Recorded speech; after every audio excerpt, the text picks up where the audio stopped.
Start with verse 13. And now, dear brothers, I want you to know what happens to a Christian when he dies, so that you will not be full of sorrow when it happens, like those who have no hope.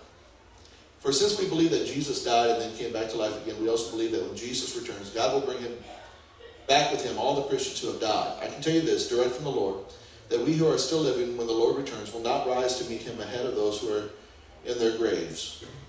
For the Lord himself will come down from heaven with a mighty shout, and with the soul-stirring cry of the archangel, and the great trumpet call of God. And the angels who are dead will be the first, or the Christians who are dead will be first to rise to meet the Lord. Then we who are still alive and remain on the earth will catch up to them in the clouds to meet the Lord in the air and remain with him forever. So, comfort each other with this news.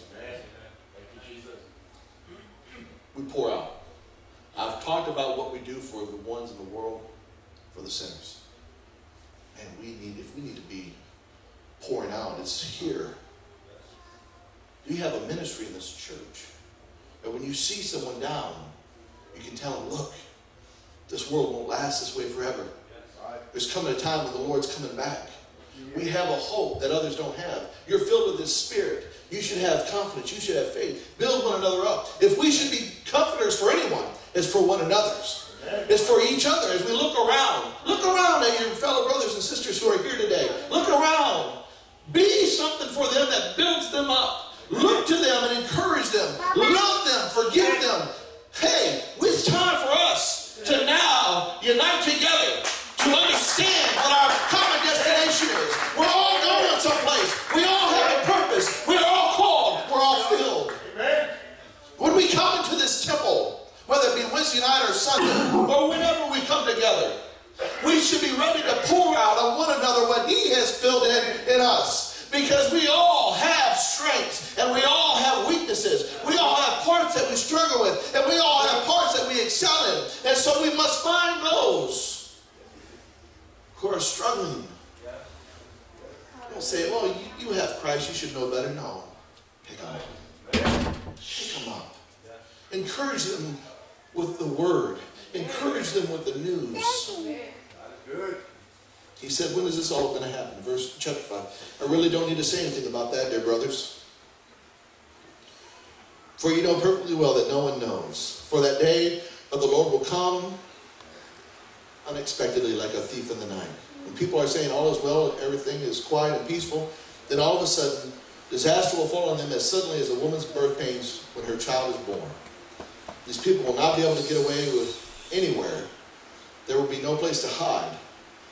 But dear brothers, you are not in the dark about these things. Then you won't be surprised as a thief when that day of the Lord comes. For you are all children of the light and of the day, and do not belong to darkness and night. Be on your guard.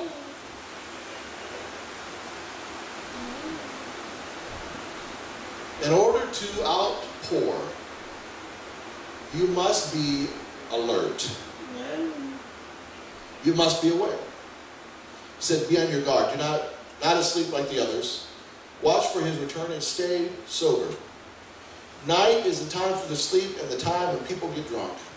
But let us who live in the light keep sober. When is the darkness for us? When is the nighttime for us? There is no nighttime for us. We have been brought out of darkness. And we walk around in continual light and day. It says that the nighttime is for sleep and for those who get drunk. We don't have that time appointed to us anymore. We are to be ever vigilant, always sober, always aware of what the enemy's trying to do to your life. Hey, you need to be aware of what God's trying to do to disrupt the peace that you have. You need to be aware of what the enemy is trying to do to destroy whatever you have, whatever comfort, whatever faith. The enemy is still working. He's still bringing every tool and every weapon against you so that you can fall. But you need to be vigilant. You need to be diligent. You need to be, that's the word, diligent. Woo, I got it right. High five. All right. Be diligent. Be awake. Be sober-minded. Be on your guard. He's coming at any moment. Oh, I love the fun we have here. The Bible's upside down. All right. I'm diligent. All right. hope you get that, Bishop. You can make fun of me for a while. Let those of us who live in the light keep sober, protected by the armor of faith and love, wearing our helmet, the happy hope of salvation. For God has not chosen to pour out his anger upon us, but to save us through our Lord Jesus Christ. Amen. He died for us so that we can live with him forever, whether we are dead or alive at the time of his return. So encourage each other. Build each other up, just as you are already doing. Amen. I'm glad it's time for the sermon to be over. Thank you, Jesus.